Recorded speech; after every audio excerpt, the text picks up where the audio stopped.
for being here. So I had my note cards. Oh, I don't see them. Oh, well, how am I going to do this talk? Oh my God, oh my God, oh my... I can't find them. All right, well, maybe if I talk slowly, they won't notice that I don't know what I'll be saying in the next 20 minutes. So today's talk, based on Paul Selig's book, oh crap, this is not going really well. I'm not sure what to do. How am I going to find this? Oh, his channeled work, The Book of Love and Creation. Please, God, this is like a minister's nightmare. I just don't know. And the title is going to be To Angst or Not to Angst. Oh, Jesus, help me, please. What am I? Oh, thank God. Here they are. Here they are. Oh, woof, I was worried there. So in that demo, was I angsting or not angsting?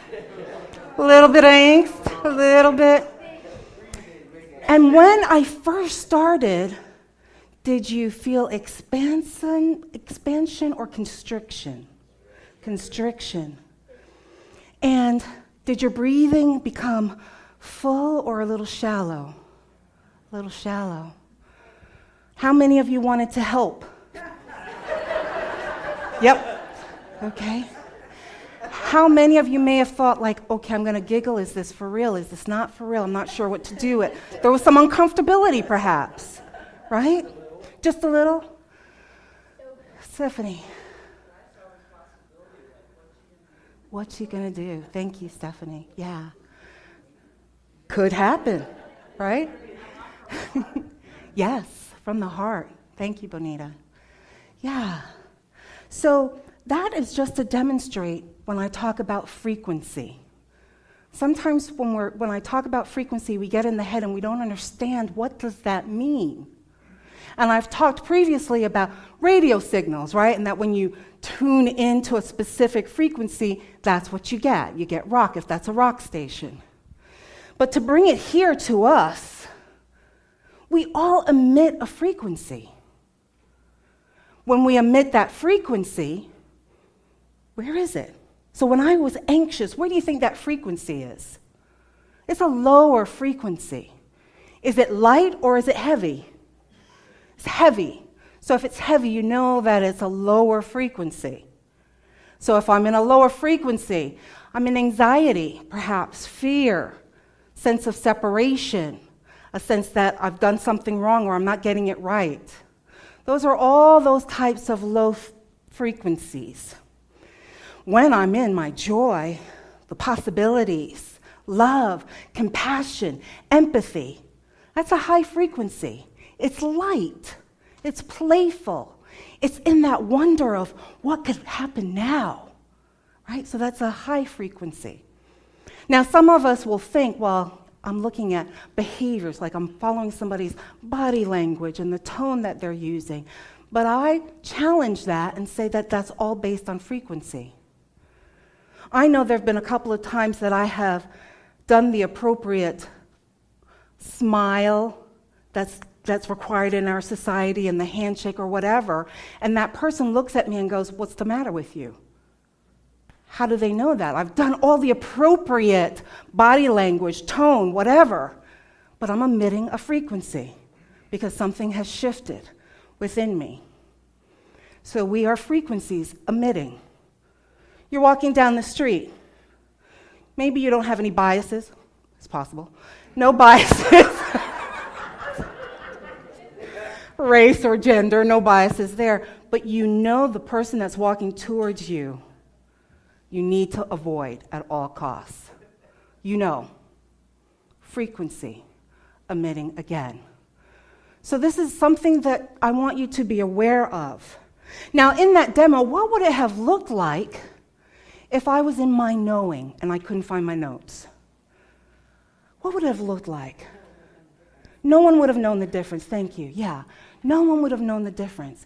If I truly trust that I am a divine being, that I am God expressing, then it may not be the talk that I intended or visualized, but I know it will be a good enough talk. I know that God is working as and through me, so all is well. And that's the difference. And that's why we're talking about to angst or not to angst, right? That's the question. How do we do that? I get this sense that the planet is awakening right now. And as we awaken, we start to see things a little differently. It's almost like that scene from The Wizard of Oz when Toto pulls the curtain and exposes the wizard, right? That's happening over and over again in our society, and that's a good thing. We're seeing things clearly. We're seeing behind the propaganda or the myths or whatever else. We're seeing clearly. And in that clarity, we also get to see our divine brothers and sisters. We get to see the divinity within ourselves. I saw a Facebook post today, and it was this gentleman who has this really large white dog. It's like a Malamute. Maybe saying that wrong, but. And he said his next door neighbor came over with a scissors in his hand, complaining about the dog. And he said, she really is a sweetie. Once you get to know her, I know her size could be really intimidating, but we will do the best to make sure that she doesn't bark too much and things of that nature. Completely diffuse the situation because they saw the divine in that person. They saw what is triggered right now is fear, and they were able to see past that into a really cool experience. It could have gone another different way, couldn't it? So, when we talk about shifting our consciousness, we're talking about shifting our frequency. We are moving from that low-level frequency to a higher level of frequency. Shifting into love. Shifting into allness. Shifting into possibilities. And when we do that, we move from that duality that we now currently reside in. And there's this wonderful quote that the ascended beings have mentioned. Okay. All right. Thank you. And this is from page 349. Did it go again? Okay. All right. Okay. As you move into consciousness and outside of the duality of good and bad, black and white, you can begin to learn that anything that would be held outside of the Christ, outside of the love of God, cannot be God. So everything must be included. What you would hold outside of the Christ in frequency is what must be reclaimed in love. So judgment of others, judgment of self, all must be unified, healed, and brought into the light. Brought into the light. And I guess I went one far until you saw anxiety girl. Oh, you didn't? Oh, okay. It went back. All right, thank you. So if we don't do this work, we become anxiety girl, and she's able to jump to the worst conclusion in a single bound. Anxiety girl. So we want to do this work because we know that when we show up in the truth of who we are, we get to be the Christ consciousness. And in the Christ consciousness, all are included. No one is excluded. Now, I am purposely using the word Christ consciousness. How many of you are uncomfortable with that term? Hands. 1, 2, 3, 4, 5, 6, 7, 8, 9. I know somebody who doesn't have their hand up, so I'm saying 10, 11. All right, so why am I using that? I'm using that term to desensitize you from what it meant to you in the past. We grew up, possibly, if you're in a Christian faith, understanding that Jesus was the Savior, the Christ. And everyone who wanted to live eternally needed to go through the Christ. So that's a literal interpretation. The Christ basically is divine consciousness. That's it. The Christ is defined as divine consciousness. It's a title, like the Buddha. So that which afflicts us, we need to kind of carve it up, bring it out into the light, take a look at it. You know that's my truth. We can't stay in the dark. No, you can't say Jesus in this church. I was told that when I first got here. What do you mean I can't say Jesus in this church? I can, that's right. I can. Why? Because of what it meant to us in the past.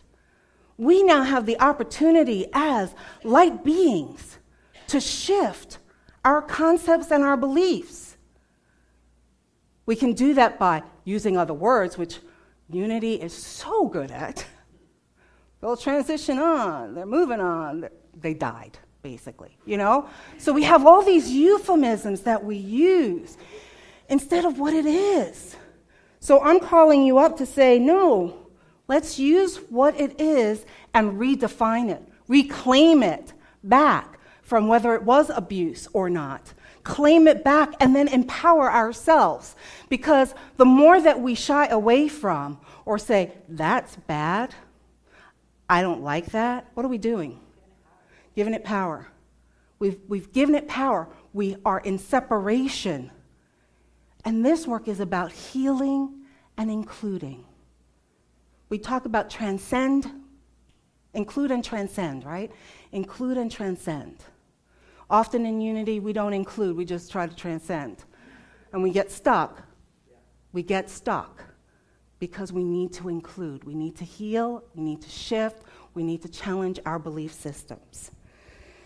But here's where it gets a little tricky. Graham, would you go to the next one? Thanks. It gets tricky because the transitioning from one state of consciousness to another requires that you transition yourself in your experience.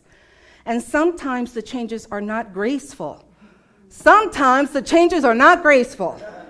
Sometimes the changes are not graceful. Or they require you to forego things that you normally would have gone to as a way to anchor the self in the experience. What we mean by this is that when you have a transition from one consciousness to the next, you have to remember that what you have used to support you or to self-identify may not be there in the new frequency. And the uncomfortability that ensues is really simply about the unsteadiness of the new transition,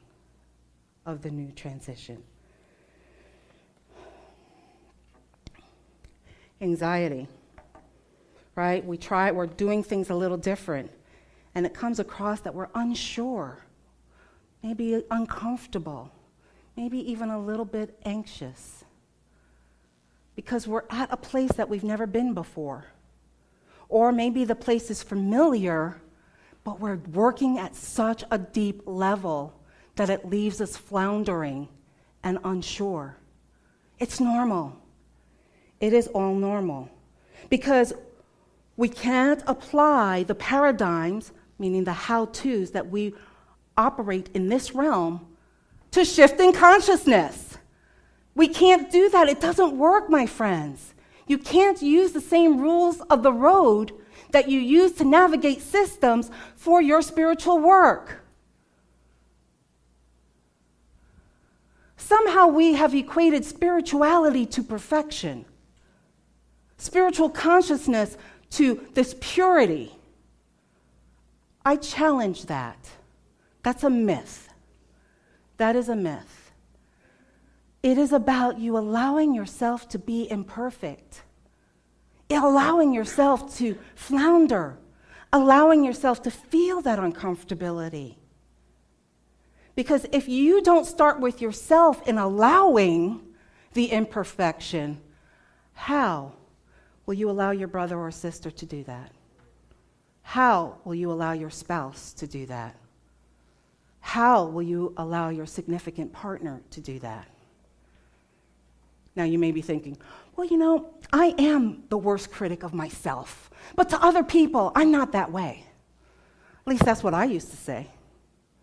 Until I realized The perfectionism that I had and held to myself were in my expectations of how other people should live their lives and how other people should interact with me. Allow yourself to be imperfect spirituality.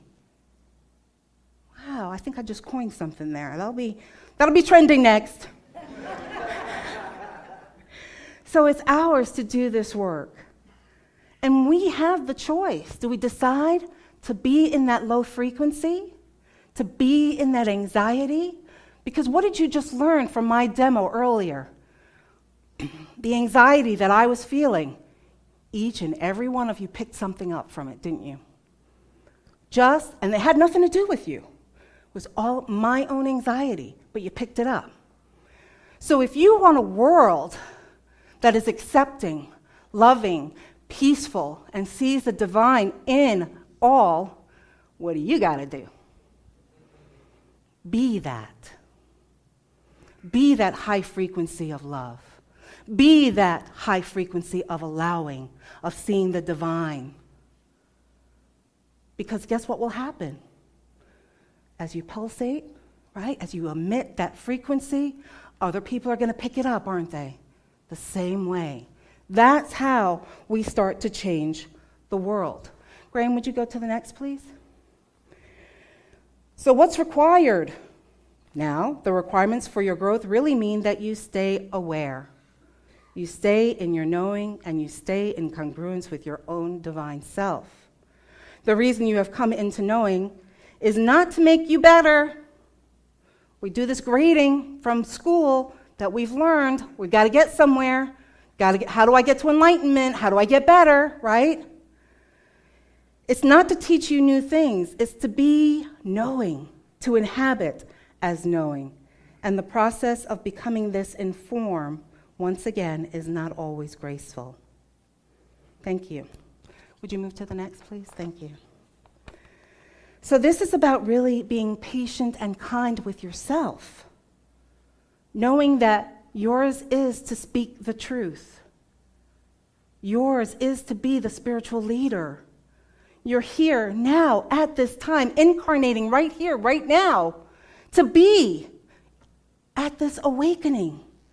As the planet awakens, all beings, we can call God by any other name, but we know there's only one presence and one power. We say that every Sunday as one of our intentions, that we know there is only one presence and one power. And yet, someone says Allah, and we go, ah! It doesn't matter what name we use to call God. God is. God is. So this is about being in the knowing of who and what you are. Being in that wonder. Knowing yourself as your truth. A divine human being. So I'm going to go to the next quote. And I like this one, and I picked it out because the first sentence there is it just gets me. The Christ, of course, has no denomination. What a concept. No denomination. The Christ in truth is the indwelling God within each man and woman that is awakened in divine knowing through this action, I am word. There are other ways, of course, to awaken the Christ. It is being awakened in languages across the globe, but the ascension we speak of in this light is a transition of consciousness. The new world that will be coming is a recreation of the existing world in higher frequency. Changing the world, where does it start, my friends? Right here, with each and every one of us.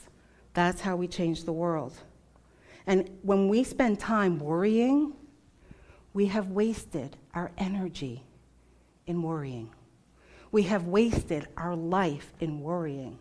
We have wasted the what ifs. Well, if I had chosen this path, my life might have been better. Well, it might have been worse too. But we spend all of this energy out of this now moment, out of the beauty, out of the connection, out of the love with each other, worrying worrying. So the question is to angst or not to angst? That is the question, right? And accept if we are angsting. Very nice, yeah. Because when we do our spiritual journey, it is not linear. It is not linear. So we may take 3 steps forward on our journey, then take 1 back, and then 1 to the side, and 1 to the other side. And then the next time we may take 3 steps backwards, then 1 forward and 1 to the side. Whatever that process is, it's about allowing. It's about allowing and not judging yourself. And so my last quote from the Book of Love and Creation. You always have a high choice and a low choice. The high choice lifts your frequency. The low choice diminishes it. We encourage you to take the high choice. When you are in fear and you are working on it to lift you out of it, you are in the high choice. When you are freaking out, as they say, you are probably feeding the energy of fear and creating from that place.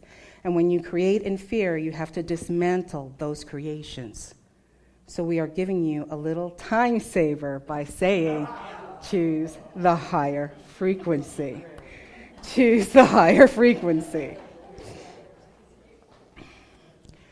If I can give you one piece of advice,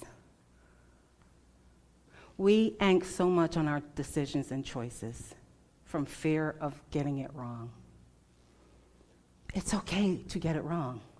That's part of being human. That's why we're here, to learn from those, or to find new ways, new joys, new possibilities. And know that whatever choice you are making from your divine self is the perfect choice in that moment. Allow. Just allow. Just allow. So, on our spiritual journey, I'm going to end with inviting you to not use first class on the spiritual journey. I'm inviting you to use the fun class. Thank you.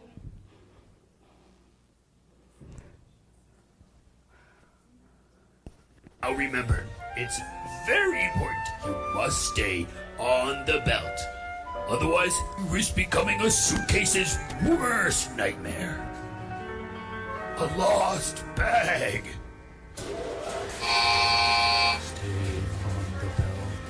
Stay on the belt. Dad, it looks boring. Stay on the belt. Stay on the belt. Stay on the belt.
I haven't had that much fun since my first flight. Ha! From now on, we travel fun class.